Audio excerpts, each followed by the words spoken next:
Assalamualaikum warahmatullahi wabarakatuh. Waalaikumsalam. Alhamdulillah, salatu wassalamu ala rasulillah wa ala alihi wa ashabihi wa mawalah.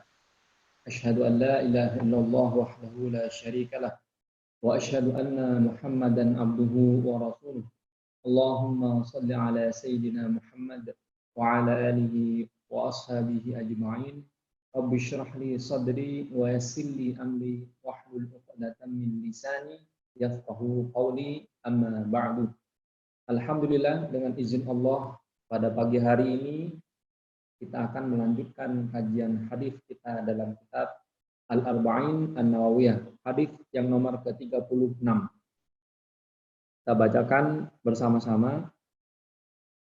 An Abi Hurairah radhiyallahu taala anhu qala Rasulullah sallallahu alaihi wasallam, man naffasa an mu'minin kurbatan min kurabid dunya naffasallahu anhu kurbatan min kurabi yaumil qiyamah. Wa man yassara ala mu'sirin yassarallahu alaihi fid dunya wal akhirah. Wa man satara musliman satarallahu fid dunya wal akhirah. Wallahu fi aunil abdi ma kana al abdu fi auni akhihi. Wa man salaka tariqan yaltamisu fihi ilma sahhalallahu lahu tariqan ilal jannah. Wa majtama qaumun fi baitin min buyutillah yatluna kitaballah wa yatadarasunahu bainahum illa nazalat alaihim sakinah wa wasyiathumur rahmah wa haffathumul malaikah wa dzakarallahu fi man indah wa man batta'a bihi amaluh lam yusri' bihi nasabuh. Hadis riwayat Imam Muslim. Hadis ke-36 ini teman-teman adalah hadis yang sifatnya sosial. Bagaimana Rasulullah Shallallahu Alaihi Wasallam mengajarkan kepada kita bahwa ibadah yang sifatnya sosial ternyata memiliki pahala yang lebih banyak daripada ibadah yang kita lakukan secara individual. Apa ibadah individual itu, Ustaz? Ibadah individual adalah ibadah yang kita lakukan sendiri, pahalanya kita nikmati sendiri, dan kita tidak melibatkan orang lain. Contoh, sholat sunnah. Ketika sholat sunnah, kita mendapatkan pahala. Kita mengerjakan sholat sunnah sendiri, pahalanya untuk kita sendiri. Ini yang disebut dengan ibadah individual. Ibadah sosial, pahalanya lebih banyak daripada ibadah individual.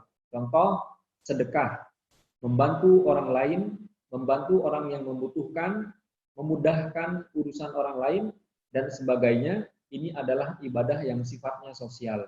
Pahalanya jauh lebih banyak daripada ibadah yang sifatnya individual. Nah, kita akan bacakan dari Abu Hurairah radhiyallahu taala anhu qala. Dari Abu Hurairah, namanya adalah Abdurrahman bin Sakhar Ad-Dausi. Hijrah pada tahun ke-7 Hijriah. Beliau masuk Islam, kemudian mengikuti peperangan bersama Rasulullah SAW di perang Badar, meriwayatkan hadis paling banyak. Jumlah riwayat hadis beliau 5.374. Kemudian beliau meninggal dalam usia 78 tahun pada tahun 59 Hijriah. Qala Rasulullah SAW, bahwa Rasulullah SAW bersabda, man naffasa an mu'minin kurbatan min kurabid dunya. Barang siapa yang memudahkan kesulitan seorang mukmin dari kesulitan di dunia, naffasallahu anhu kurbatan min kurabi yaumil qiyamah. Maka Allah akan memudahkan urusannya, melancarkan kesulitannya dari kesulitan dunia dan kesulitan akhirat.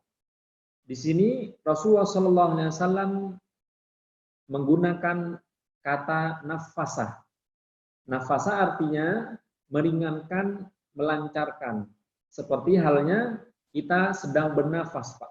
Seolah-olah orang yang sedang kesulitan ini, jangankan untuk makan, jangankan untuk membeli pakaian, untuk bernafas saja susah.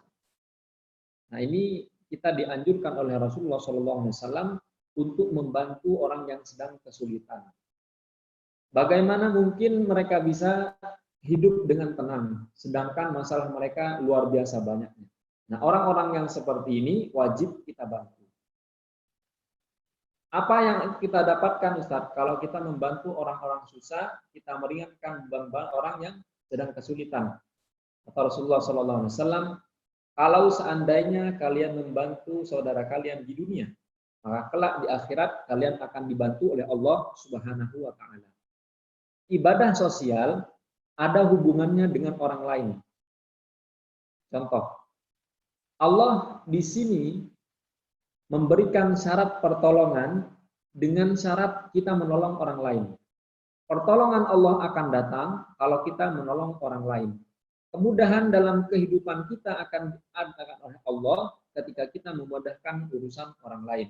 Ketika kita membantu, kita juga akan dibantu. Nah, ini yang disebut dengan ibadah sosial. Ketika kita membantu orang, ternyata kita bukan membantu orang, Pak. Ketika kita memudahkan urusan orang, ternyata kita tidak memudahkan urusan orang.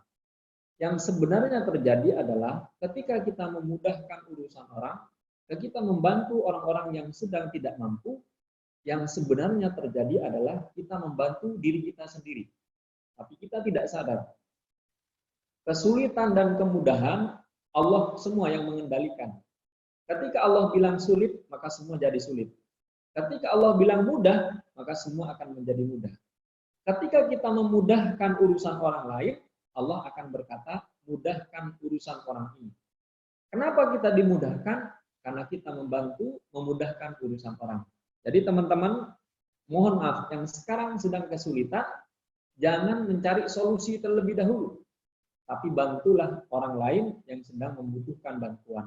Dengan kita membantu orang lain, secara otomatis kita membantu kesulitan diri kita sendiri. Maka ini yang sebenarnya terjadi ketika kita membantu orang lain. Nah, di sini disebutkan, barang siapa yang meringankan beban orang lain di dunia, maka Allah akan meringankan bebannya di akhirat. Tentu beban di dunia, Pak, tidak ada apa-apanya dibandingkan beban yang akan kita pikul di akhirat. Di dunia, kita masih bisa mencari bantuan, saudara, tetangga, teman, dan sebagainya. Di akhirat, tidak ada yang diberikan bantuan, kecuali yang dimudahkan oleh Allah Subhanahu wa Ta'ala. Dalam Al-Quran disebutkan, surat Abasa, Yauma yafirrul mar'u min akhihi, wa ummihi wa abihi, wa sahibatihi wa banihi, likulli imri'in minhum yauma idzin sya'nu yughni. Di hari itu, ketika kiamat sudah terjadi, anak lari dari bapaknya, bapak lari dari istrinya, semua saudara lari dari saudaranya. Karena apa? Semua sibuk dengan urusan masing-masing. Berat urusan di akhirat, Pak. Maka Nabi Muhammad SAW pernah bersabda dari sahabat Miqdad, Sami'tu Rasulullah SAW yaqul, Udna syamsu yaumal qiyamati minal khalqi hatta yakuna minhum kamiqdari mil. Kelak ketika hari kiamat sudah terjadi, kita dibangkitkan dari alam kubur menuju padang mahsyar, maka matahari didekatkan di atas kepala kita dengan jarak 1 mil. Nah, rawi yang meriwayatkan hadis ini juga tidak paham apa arti mil dalam hadis Rasulullah SAW tersebut. Nah, kedua pendapat, mil dalam bahasa Arab artinya jarum yang kita gunakan untuk memberi celak mata. Itu disebut dengan mil. Atau mil dalam arti jarak. 1 kilo, sekian ratus meter. Nah, itu juga mil dalam bahasa Arab. Nanti matahari didekatkan di atas kepala kita dengan jarak seperti ini. 1 mil. Sejarak jarum yang kita gunakan untuk memberikan celak di mata. Kemudian kata Rasulullah, fayakunun nasu ala miqdari ala qadri a'malihim fil araq. Kemudian karena dekatnya matahari dengan manusia, panas luar biasa, orang-orang di saat itu akan mengeluarkan keringat sesuai dengan kadar amalnya di dunia. Faminhum may yakunu ila ka'baihi, ada orang-orang yang keringatnya sampai mata kaki. Wa minhum may yakunu ila rukbatayhi, ada orang yang berkeringat sampai dengkulnya. Wa minhum may yakunu ila hiqwaihi, ada orang yang berkeringat sampai perutnya. Wa minhum mayyul jimuhul araq iljama. Ada orang yang tenggelam karena keringatnya. Berkeringat tubuh ini sampai kata Rasulullah SAW, ada orang yang tenggelam karena keringatnya sampai mulutnya. Hadis sahih riwayat Imam Muslim. Apa yang kita ambil kesimpulan dari hadis ini? Keringat itu, panasnya matahari itu, semua yang kita rasakan kelak di padang mahsyar bisa kita hindari dengan sedekah kita. Kata Rasulullah SAW, "Kullum bi'in fi dhilli sadaqatihi hatta yuqda bainan nas." Dalam riwayat lain disebutkan hatta yufsala bainan nas. Setiap manusia berada dalam naungan sedekahnya. Sedekahnya banyak, naungannya juga banyak. Banyak dia membantu orang lain, akan banyak dibantu oleh Allah Subhanahu wa taala kelak di hari kiamat. Ketika kita tidak membantu orang lain, yang terjadi adalah kita tidak membantu diri kita kelak di akhirat. Dunia adalah ladang amal, akhirat adalah ladang pahala. Semua akan diberikan kepada kita bukan di dunia, tapi di akhirat. Maka orang-orang yang diberikan kekuatan oleh Allah, orang-orang yang diberikan kekayaan oleh Allah, orang-orang yang diberikan kekuasaan oleh Allah di dunia, gunakanlah kekuasaan, kekayaan, kekuatan itu untuk membantu orang lain. Karena dengan membantu orang lain, kita akan dibantu oleh Allah Subhanahu wa taala kelak di hari kiamat. Kemudian kata Rasulullah sallallahu alaihi wasallam, "Wa man yassara 'ala mu'sirin yassarallahu 'alaihi fid dunya wal akhirah." Dan barang siapa yang memudahkan urusan orang lain di dunia, ada orang susah datang ke rumah kita, datang bawa masalah, keluar bawa solusi. Ada orang belum makan datang ke rumah kita, keluar dalam keadaan kenyang. Ada orang bawa problem kehidupannya ke rumah kita, ketemu kita, minta solusi, kita kasih solusi. Nah, orang-orang yang diberikan kepercayaan oleh Allah Subhanahu wa taala untuk membantu saudara-saudara muslimnya adalah orang-orang yang dikehendaki kebaikannya oleh Allah Subhanahu wa taala. Dalam sebuah riwayat disebutkan, "Idza aradallahu bi'abdihi khairan sayyara hawaijan nas ilaihi." Jika Allah menginginkan kebaikan kepada seorang hamba, maka akan dijadikan hamba tadi sebagai tempat terwujudnya masalah-masalah orang lain. Ada problem, datang ke orang itu. Ada masalah, datang ke orang itu. Punya utang, datang ke orang itu minta pinjaman, minta dilunasi dan sebagainya. Orang-orang yang diberikan kekuatan oleh Allah untuk membantu saudara-saudara muslimnya di dunia adalah orang-orang yang dikehendaki kebaikannya oleh Allah Subhanahu wa taala. Di sini teman-teman bisa pelajari. Ternyata kemudahan yang dijanjikan oleh Allah Subhanahu wa taala terletak ketika kita memudahkan urusan orang lain. Maka dalam hadis lain Rasulullah sallallahu alaihi wasallam juga bersabda, "Rahimallahu imra'an." Semoga Allah memberikan rahmat kepada seseorang. Samhan idza ishtara wa samhan idza ba'a. Dia mudah ketika menjual, mudah ketika dia membeli. Wa samhan idza qada, mudah ketika dia membalikan pinjaman. Wa samhan idza qada. Kemudian mudah ketika dia meminjamkan sesuatu. Orang yang ketika diberikan pinjaman mudah dikembalikan. Orang yang memiliki hutang mudah untuk dia membayar. Nah, orang-orang yang memudahkan urusan orang lain ini yang nanti di hari kiamat akan dimudahkan urusannya oleh Allah Subhanahu wa taala. Jadi syarat kemudahan itu ada dalam ketika kita memudahkan urusan orang lain. Kenapa doa kita dikabulkan? Belum tentu doa kita yang dikabulkan, Pak. Bisa saja mudahnya urusan kita karena ada doa orang-orang yang pernah kita bantu, kemudian doa itu diterima oleh Allah Subhanahu wa taala. Mungkin bukan perbuatan kita, Pak. Mungkin bukan ikhtiar kita yang menghasilkan solusi. Mungkin bukan semua yang kita kerjakan setiap hari yang menghadirkan rezeki. Bisa jadi rezeki, kemudahan, kelancaran urusan itu Allah hadirkan dengan sebab ketika kita menolong orang lain. Mungkin kita tidak sadar. Ada orang nanya hukum kepada kita, kita jawab. Ada orang minta solusi kepada kita, kita berikan solusi. Ada orang minta ide, kemudian kita berikan saran. Semua itu dalam bentuk membantu urusan orang lain. ketika kita membantu urusan orang lain, kata Allah, saya akan bantu urusan kamu. Bahkan dalam sebuah hadis disebutkan, ya bani Adam, anfiq umfiq alaik. Wahai manusia, sedekahlah kalian, saya akan ganti sedekah kalian. Nah, di sini teman-teman bisa kita pelajari. Ternyata syarat datangnya rezeki adalah dengan ketika kita mengeluarkan sebagian rezeki kita. Sebagian rezeki kita keluarkan, maka Allah akan mengganti dengan rezeki yang lain yang jauh lebih banyak dan jauh lebih berkah. Nah, jadi syarat kemudahan ada dalam ketika kita memudahkan urusan orang lain. Kemudian kata Rasulullah Shallallahu Alaihi Wasallam, "Waman satara musliman satarahullahu fid dunya wal akhirah." Barang siapa yang menutup aib seseorang muslim, menutup aib saudaranya, menutup aib tetangganya, menutup aib temannya di dunia, maka Allah akan menutup dosa-dosanya, maksiat-maksiatnya kelak di hari kiamat. Bagaimana cara menutup aib saudara kita, Ustaz? Jangan dibicarakan. Tapi kita melihat dengan mata kepala sendiri, Ustaz, bahwa orang itu bermaksiat, ditutupi. Karena kita juga tidak mau kalau aib kita disebarkan. Sebagian orang mungkin tidak peduli, tak apa-apa, itu kan perbuatan dia sendiri, bukan urusan saya. Tapi ketika kita tahu saudara kita memiliki dosa, yang dosanya mungkin tidak sama dengan dosa kita, jangan pernah kita merasa bahwa kita lebih baik dari dia. Ketika kita tahu teman-teman kita memiliki dosa, yang dosanya mungkin secara kasat mata lebih besar daripada dosa kita, jangan pernah kita merasa baik dari mereka.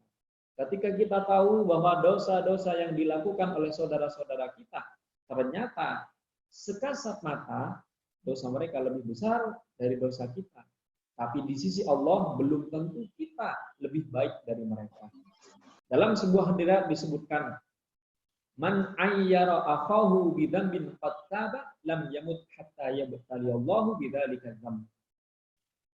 Disebutkan dalam riwayat Imam Ahmad, barang siapa yang menjelek-jelekkan saudaranya karena sebuah dosa yang pernah dia lakukan, kemudian saudara tersebut sudah bertobat kepada Allah dengan dosanya, orang yang menjelek-jelekkan saudaranya tersebut tidak akan mati sampai orang ini melakukan dosa yang pernah dia hina. Contoh, ada orang pernah minum khamar, mabuk. Kemudian kita bilang, orang itu gak benar. Masa tiap hari kerjanya mabuk kan? Kata riwayat tadi disebutkan, orang yang seperti ini tidak akan meninggal sebelum dia minum khamar. Karena apa? Karena dia menghina saudara muslim. Ada orang punya masalah, Pak, dengan keluarganya. Keluarganya tidak harmonis. Kemudian ada orang yang mengejeknya.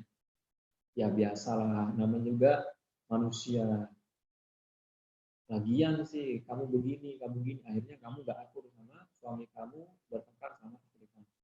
Maka orang yang seperti ini tidak akan mati sebelum dia memiliki masalah yang sama. Contoh lain, ada orang pernah punya hutang. Kemudian kita ledekin. Saya bilang apa? Jangan bisnis sama dia. Akhirnya kamu kena tipu, utang kamu numpuk. Saya bilang apa? Jangan bisnis. Jadi karyawan aja. Akhirnya kamu punya utang. Nah, orang-orang yang menghina saudaranya karena memiliki hutang, orang yang seperti ini tidak akan mati kecuali dia juga memiliki hutang. Jadi mungkin sebagian dari teman-teman yang memiliki masalah finansial adalah sebab dari perkataan dia mungkin bertahun-tahun yang lalu ketika dia menghina teman-temannya, saudara-saudaranya yang memiliki masalah finansial. Jadi kata-kata yang kita keluarkan ternyata akan kembali ke dalam kehidupan kita yang nyata. Ketika kita menjelekkan saudara kita dengan sebuah dosa, maka dosa itu akan kembali kepada kita dan kita tidak akan mati sebelum melakukan dosa yang pernah kita hinakan kepada saudara-saudara kita. Tugasnya gimana, Ustaz? Ditutup. Karena semua kebaikan yang ada dalam diri kita adalah berkat dari kebaikan Allah menutup aib-aib kita. Kata Ibnu Qayyim Al-Jauzi dalam kitab Madarikus Salikin, wa'lam anna an-nasa idza u'jibu bika fa innama u'jibu bi jamili sitrillahi 'alaik. Ketahuilah, ketika manusia memuji kamu, sesungguhnya mereka sedang tidak memuji kamu. Yang mereka puji adalah bagaimana indahnya Allah menutup semua dosa-dosa kamu. Kalau dosa-dosa kita dibuka sama Allah, Pak, nggak ada baiknya kita. Kalau semua aib yang ada dalam diri kita dibuka oleh Allah, ditampakkan kepada semua orang di sekitar kita, apa kebaikan yang ada dalam diri kita? Maka kata para ulama, hikmahnya ketika Allah menutup semua dosa-dosa kita, semua aib-aib kita tidak ditampakkan di depan mereka, hikmahnya adalah agar kita bisa mendakwahkan kebaikan yang ada di diri kita ini kepada orang lain. Kalau semua aib kita dibuka, bagaimana kita mau bisa berdakwah? Kalau semua maksiat yang pernah kita lakukan ditampakkan di keluarga kita, bagaimana keluarga kita bisa harmonis? Maka dengan rahmat Allah Subhanahu wa taala, semua dosa-dosa yang pernah kita lakukan, semua kemaksiatan yang pernah kita lakukan ternyata ditutup oleh Allah Subhanahu wa taala.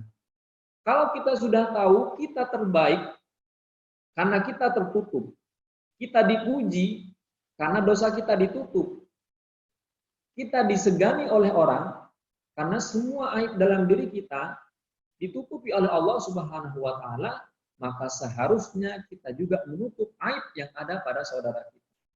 Teman kita berbuat dosa, jangan diceritakan. Ini ada orang bikin dosa, difoto, diupload, Pak, di-share di grup. Kata ulama, dosa yang dia lakukan ternyata lebih kecil daripada dosa seseorang yang menyebarkan aibnya. Mohon maaf, ada seseorang berzina. Tidak ada orang yang tahu kecuali dia, temannya. Begitu temannya tahu, ternyata temannya ini memposting dosa yang dia lakukan. Disebarkan bahwa orang ini berzina dengan orang lain dan sebagainya. Kata para ulama, dosa berzinanya lebih kecil daripada dosa menyebarkan aibnya. Dosa berzina, taubat kepada Allah, selesai. Sedangkan dosa menyebarkan aib orang lain, dosa menjelekkan kehormatan orang lain, jauh lebih besar daripada dosa berzina. Kalau berzina sama Allah, bertaubat, diterima, selesai. Tapi ketika menjelekkan orang lain, menyebarkan aibnya, merendahkan kehormatannya, dia harus meminta maaf kepada orang ini, kata Allah, tidak akan aku maafkan sebelum hambaku memaafkan. Jadi dosa menyebarkan aib ini, dosanya dua, Pak. Kepada Allah dan kepada hamba. Kalau hambanya belum memaafkan, Tuhannya Allah tidak akan memaafkan.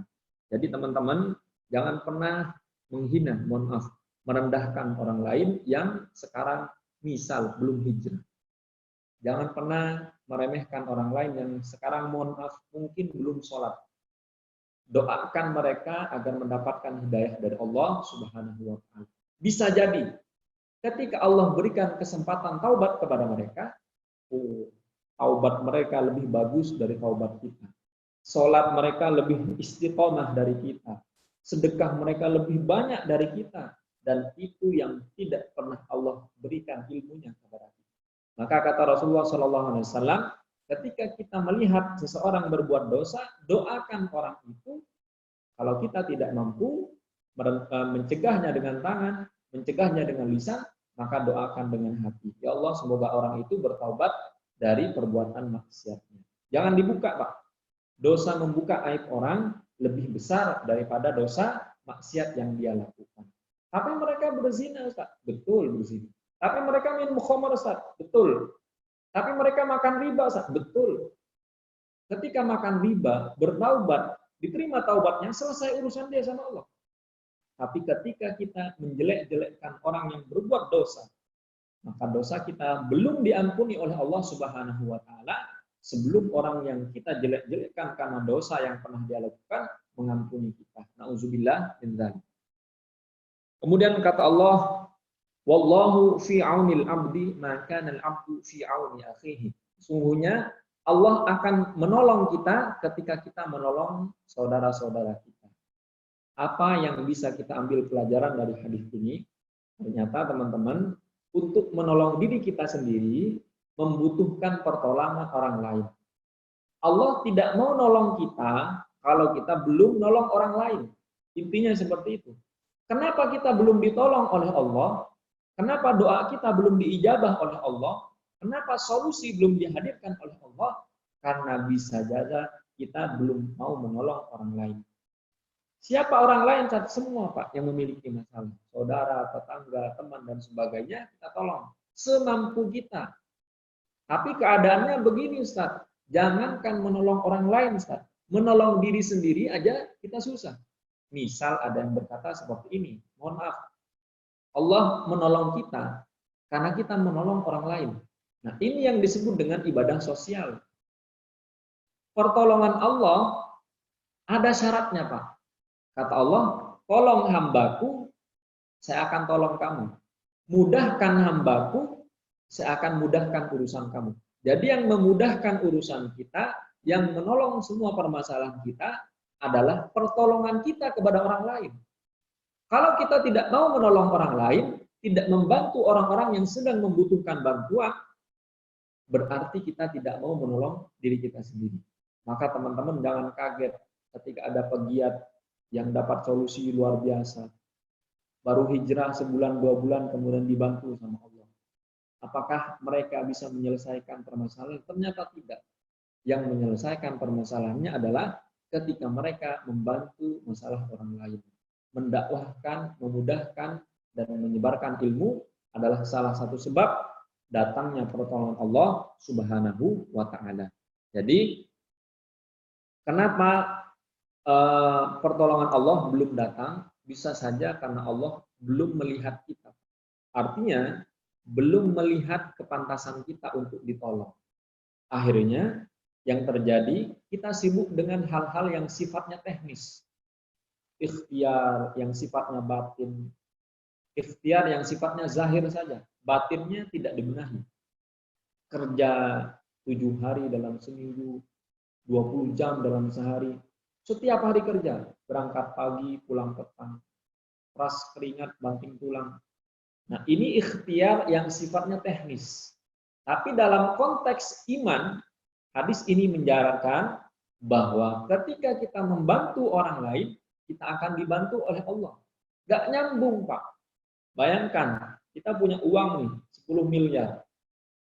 Kata Allah, kasih ke hambaku 10 miliar, akan aku ganti 700 kali lipat. Nah, kalau orang yang mikirnya teknis, kan nggak mungkin 10 miliar bisa diganti dengan 700 kali lipatnya. Bagaimana mungkin Ustadz? Yang kita sedekahkan 1 juta bisa datang 700 juta. Tidak masuk akal. Nah, dalam konsep iman, teman-teman, tidak ada hitungan logis.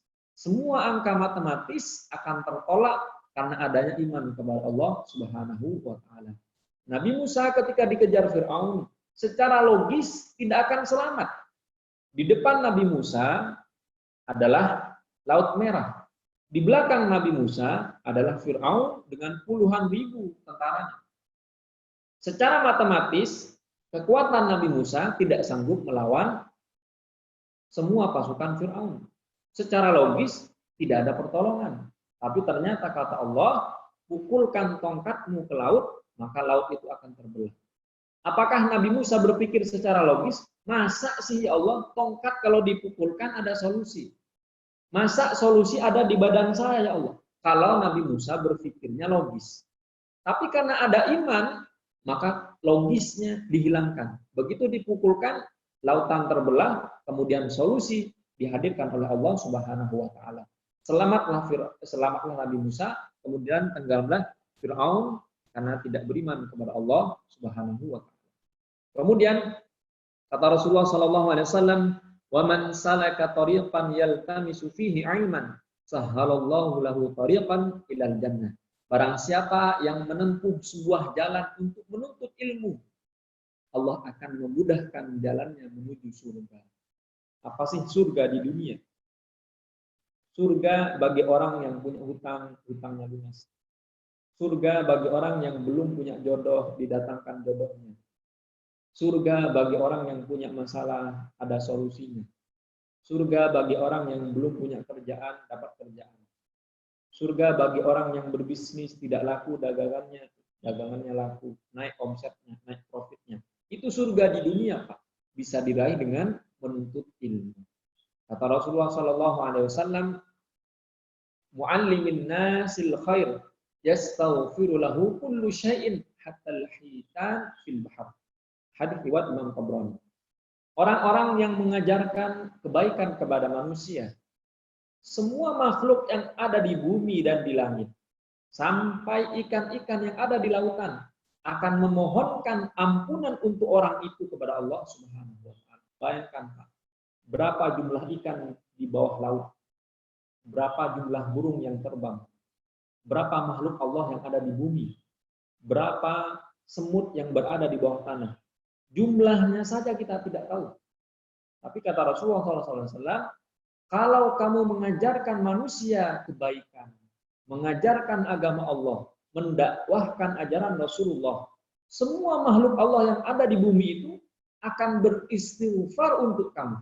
Bayangkan, kalau seandainya ikan yang ada di bawah laut jumlahnya 1 triliun, maka ketika kita mendakwahkan ajaran Rasulullah, mendakwahkan agama Islam ini, semua ikan itu akan beristighfar, memohonkan ampun kepada Allah untuk mengampuni dosa-dosa yang pernah kita lakukan. Dengan syarat apa? Kita mengajarkan manusia. Mengajarkan apa, Ustaz? Mengajarkan semua kebaikan. Agamanya, finansialnya, urusannya, problemnya, semua kita ajarkan solusinya. Nah, ini adalah syarat datangnya pertolongan Allah Subhanahu wa taala.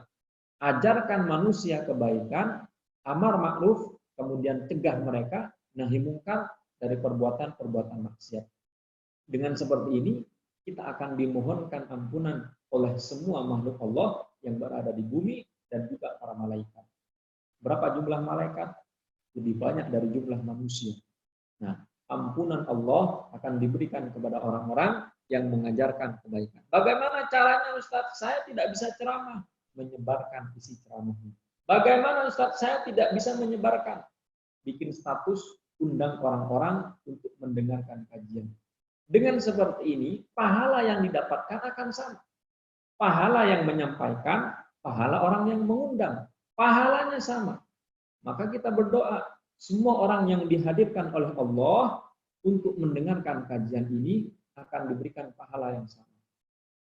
Adminnya mendapatkan pahala yang besar. Orang yang memberikan fasilitas akan diberikan pahala yang besar. Orang-orang yang bersedekah akan diberikan pahala yang besar. Dan semua orang yang terlibat atas terwujudnya acara ini akan diampuni oleh Allah Subhanahu wa taala. Amin. Kemudian وَمَجْتَمَعَ قَوْمٌ فِي بَيْتٍ مِّن بُيُوتِ اللَّهِ يَتْلُونَ آيَاتِ اللَّهِ وَيَتَدَارَسُونَ فِيمَا بَيْنَهُمْ إِلَّا نَزَلَتْ عَلَيْهِمُ السَّكِينَةُ وَغَشِيَتْهُمُ الرَّحْمَةُ وَحَفَّتْهُمُ الْمَلَائِكَةُ وَذَكَرَ اللَّهُ فِي مَنْ عِندَهُ. Tidaklah sebuah kaum, ada golongan atau kelompok dalam suatu majelis ilmu, baca ayat-ayat Al-Quran, mempelajari, mengkaji, kemudian mengamalkannya. Kata Rasulullah SAW, illa nazalat alaihimus sakinah, kecuali dalam majelis itu turun ketenangan. Wasyiyatuhumur rahmah, diliputi dengan kerahmatan. Wahafathumul malaikah, hadirlah para malaikat di sekitar kita. Bagaimana, Ustaz, agar kita bisa tenang menjalani hidup? Salah satunya dengan mengaji. Manusia memiliki kebutuhan verbal, harus berbicara, harus bertemu orang. Maka dalam kondisi seperti ini, ketika manusia tidak bisa bertemu dengan manusia yang lain dengan cara yang normal, seperti biasa, batinnya tersiksa. Batinnya tersiksa, dia mudah stres, mudah emosi, mudah marah.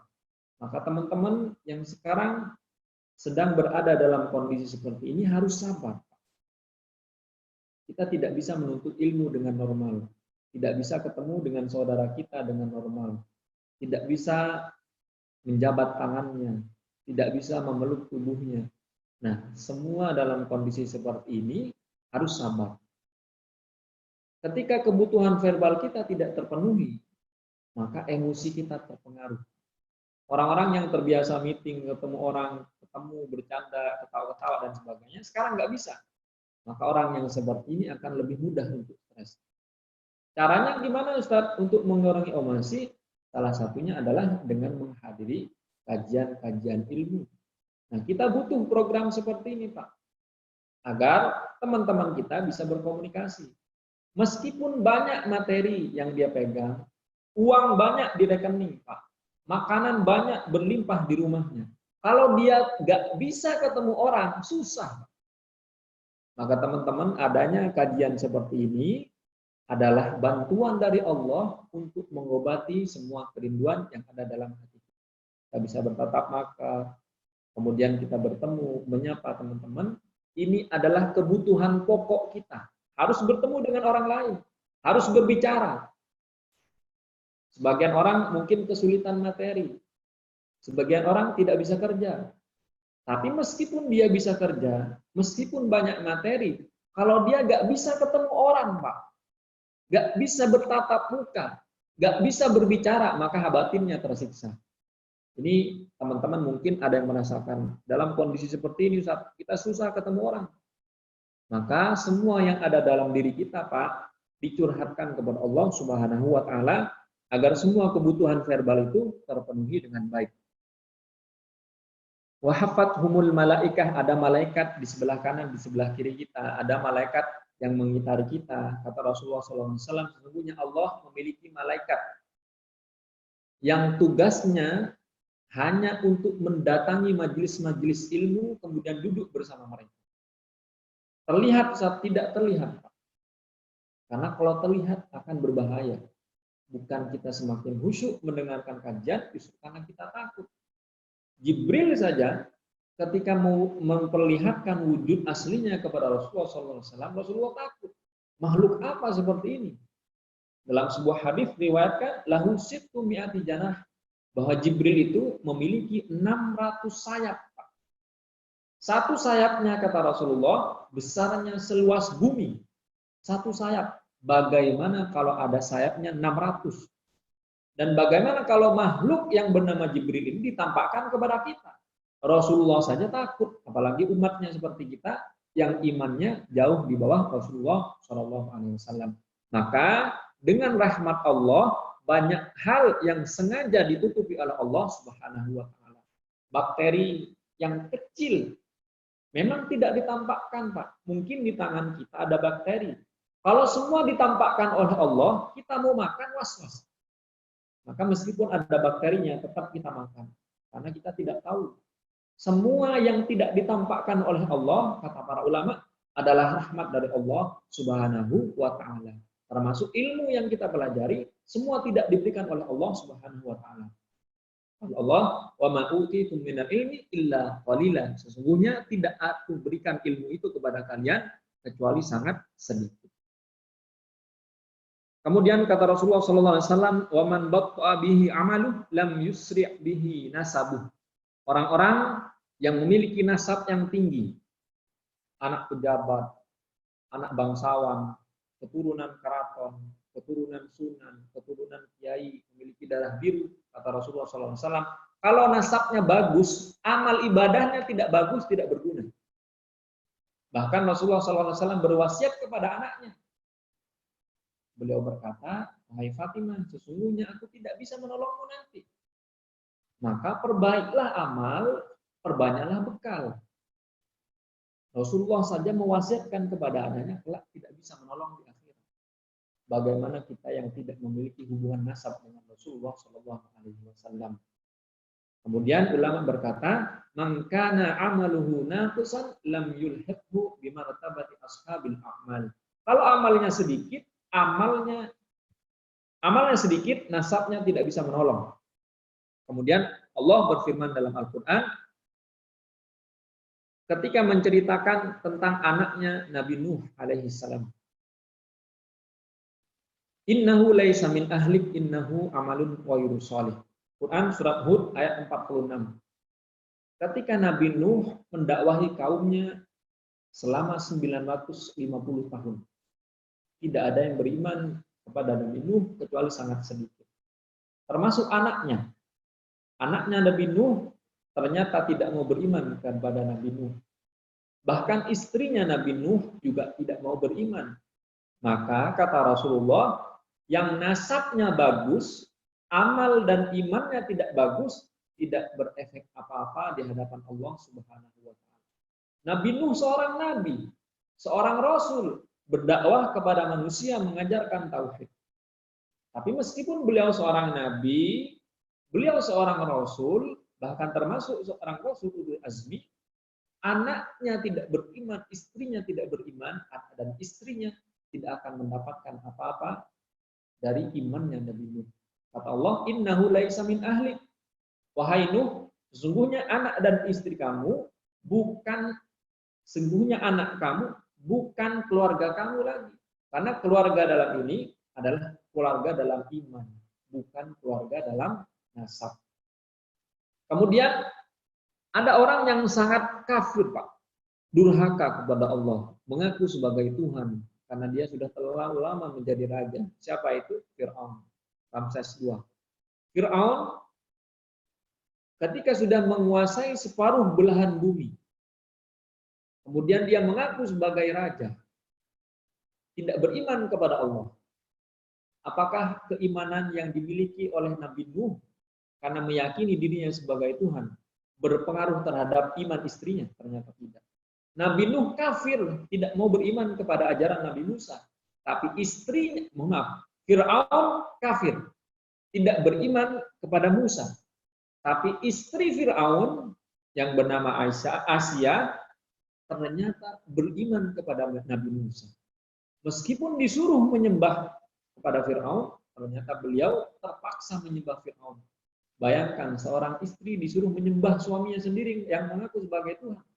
Maka Asia disebutkan dalam Al-Quran, surat At-Tahrim ayat 11, ketika Allah memberikan contoh orang-orang yang suaminya tidak beriman. Ternyata istrinya beriman, maka kelak di akhirat, kata istrinya Nabi Nuh, ya Allah, loloskan saya dari Fir'aun dan para tentaranya, dan bangunkanlah sebuah istana saya di surga nanti. Maka Allah mengabulkan dan memasukkan istri Fir'aun ke dalam surga dan dibangunkan sebuah istana oleh Allah Subhanahu wa taala. Jadi teman-teman yang memiliki nasab yang bagus, ternyata ketika amalnya tidak bagus, tidak memberikan efek apa-apa kelak di hadapan Allah Subhanahu wa taala. Ini yang bisa kita sampaikan, teman-teman. Jika ada yang ingin menambahkan atau ada yang ingin ditanyakan, kami persilahkan. Assalamualaikum warahmatullahi Alhamdulillah wabarakatuh. Sebelum diberikan kesempatan untuk yang menanya langsung, saya mau bacakan yang masuk lewat chat, Ustadz. Baik. Yang ada 3 pertanyaan ini, Masya Allah, antusiasnya luar biasa. Ada 3 pertanyaan. Yang pertama, pertanyaan dari Ibu Yani, dari Tangerang. Ustadz, bagaimana caranya kita membantu saudara kita sesama muslim yang sedang mengalami kesusahan ekonomi, sedangkan kita sendiri juga kurang dalam hal ekonomi. Kemudian pertanyaan kedua dari Ibu Damayanti di Jakarta. Pertanyaannya, kalau akad pasang wifi seperti First Media yang ada dendanya itu riba atau tidak, Ustadz? Kemudian pertanyaan yang terakhir, kebetulan ada 2 orang yang sama nih, Ustadz, jadi saya gabungkan, dari Pak Sultan dan Pak Samsudin Nikot dari Bintaro. Bagaimana caranya untuk mempertajam doa untuk bisa yakin betul iman kita lagi on, seperti doa Nabi Musa membelah lautan. Jazakallah khair, Ustaz. Baik. Kita akan bahas yang berkaitan dengan tema terlebih dahulu. Ibu Yani di Tangerang membantu saudara yang sedang membutuhkan, sementara kita sendiri lagi butuh. Ini ibadah sosial. Biasanya orang menghitung kita butuhnya berapa, kemudian orang lain apa yang bisa kita bantu dan sebagainya.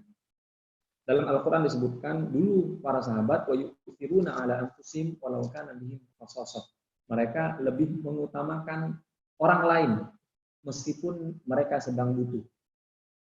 Mereka lebih mengutamakan saudara mereka meskipun diri mereka sedang susah. Nah, bagaimana dalam kondisi seperti ini, Ustaz? dicukupkan bahan pokoknya, Bu. Beras cukup, lauk sudah cukup, baru kita membantu orang lain. Tapi ada orang yang punya iman di atas itu. Orang-orang yang memiliki iman lebih tinggi, maka mereka beriman kepada Allah, semua yang kita sedekahkan akan diganti.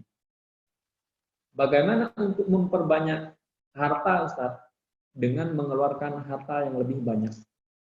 Bagaimana mungkin ketika kita memancing paus, kemudian umpannya hanya dengan cacing? Tidak mungkin. Bagaimana mungkin kita mendatangkan rezeki yang sangat banyak, kemudian sedekah kita hanya biasa-biasa saja? Allah ingin melihat kesungguhan kita. Bagaimana kita membantu orang lain sedangkan kita sedang susah? Justru bantuan Allah itu kuncinya ada di orang lain. Justru kemudahan itu Allah titipkan kepada kesusahan orang lain.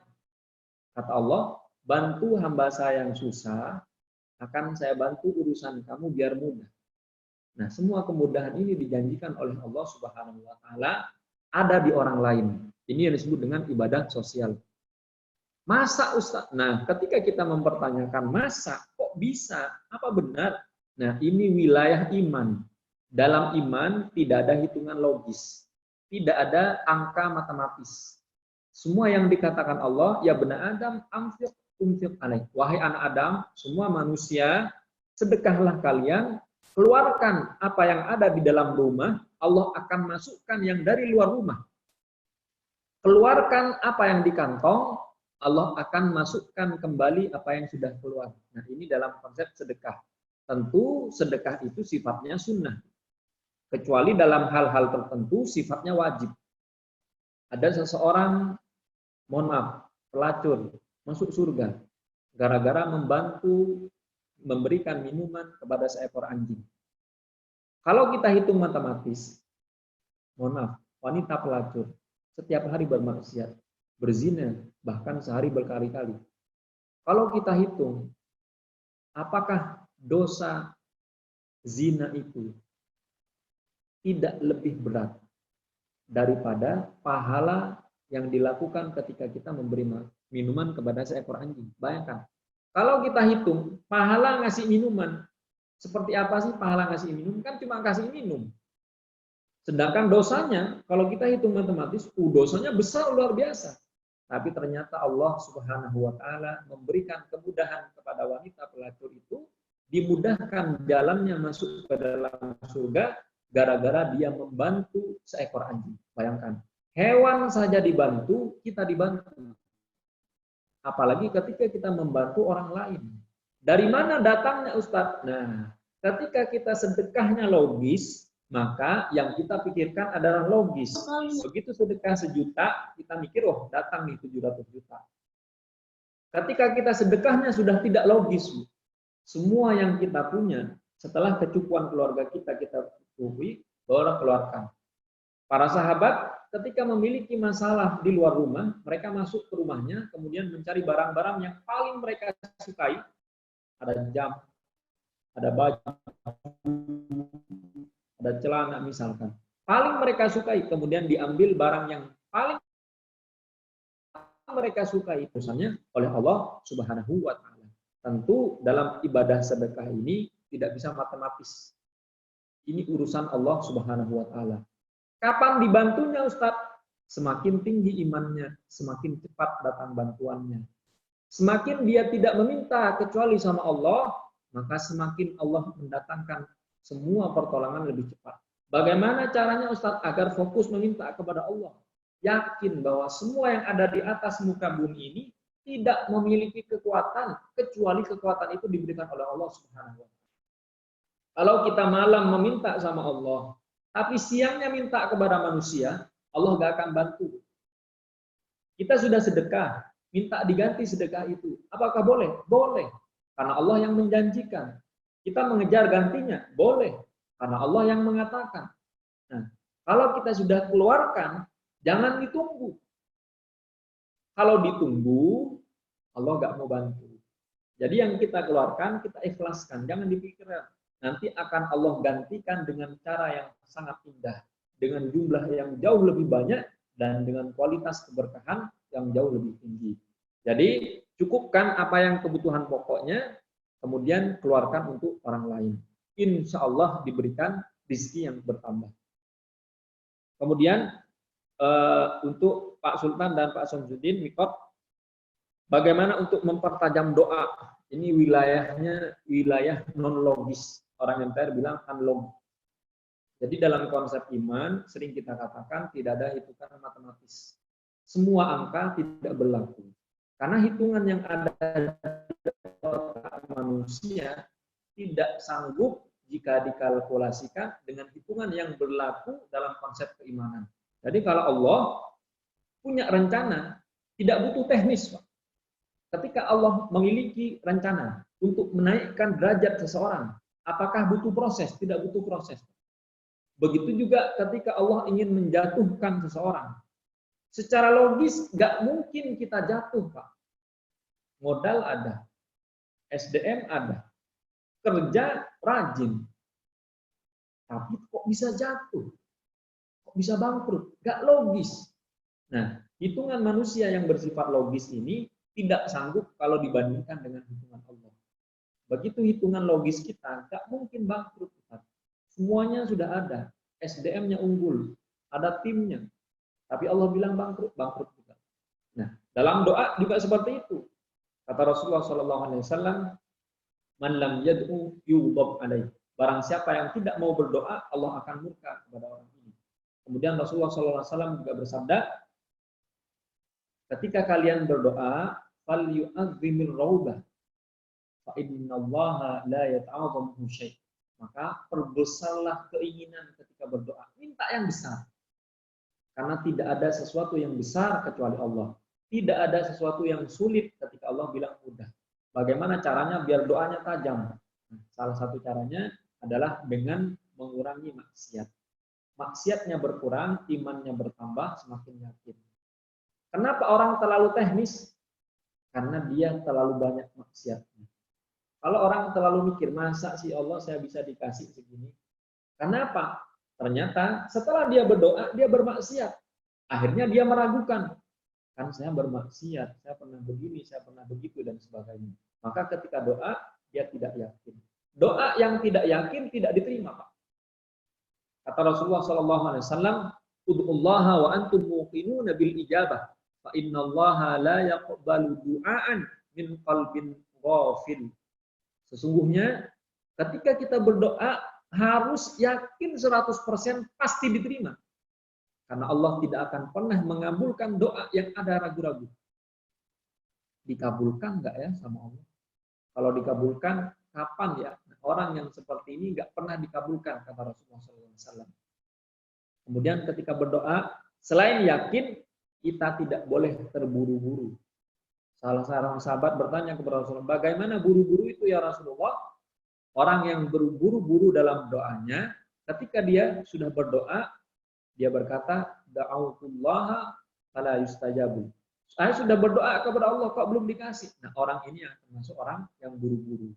Ketika kita berdoa sama Allah, pasrah total, ikhtiar maksimal, insya Allah datang semua yang dijanjikan oleh Allah Subhanahu wa Ta'ala. Kadang pertolongan Allah datangnya last minute, Pak, untuk menguji bagaimana keimanan kita kepada Allah Subhanahu wa Ta'ala. Jangankan kita yang maksiatnya seabrek-abrek begini, yang imannya masih lemah. Rasulullah SAW dan para sahabat ketika berdoa belum langsung dikasih. Kata Allah dalam Al-Quran, "Hunalika betuliyal mu'minuna wa zulzilu zilzalan syadida." Disitulah Allah menggoncang iman kita, Pak. Kita yakin nggak sama Allah? Kalau yakin ada solusi. Kalau imannya goyang, begitu kita berdoa besok belum terkabul, begitu kita berdoa bulan depan belum terkabul, begitu kita berdoa tahun depan belum ada solusi. Nah, di sini iman kita digoncang, Pak. Kalau yakin ada solusi, tidak yakin, Pak, tidak ada solusi. Kita berdoa, ya Allah minta uang 10 miliar dalam sebulan. Ternyata di hari ke-29 kita mulai yakin, tinggal 1 hari lagi, kok gak ada rezeki. Nah, ketika kita tidak yakin, secara otomatis kita men-cancel doa kita. Semua yang sudah kita doakan tidak diboleh cancel. Kalau kita cancel, Allah nggak mau ngasih. Kadang Allah ngasihnya ketika last minute. Kita tinggal beberapa menit, beberapa detik, datang pertolongan Allah Subhanahu wa Ta'ala. Nah, ketika para sahabat dan Rasulullah SAW juga diuji imannya, maka kita juga paling berhak untuk diuji iman kita. Saat saya sudah hijrah, saat sudah berdoa, belum diijabah, diuji imannya. Hasiban nasu ayyaqulu amanna wa hum la yu'minun. Apakah kalian mengatakan saya beriman kepada Allah, kemudian kalian tidak diuji?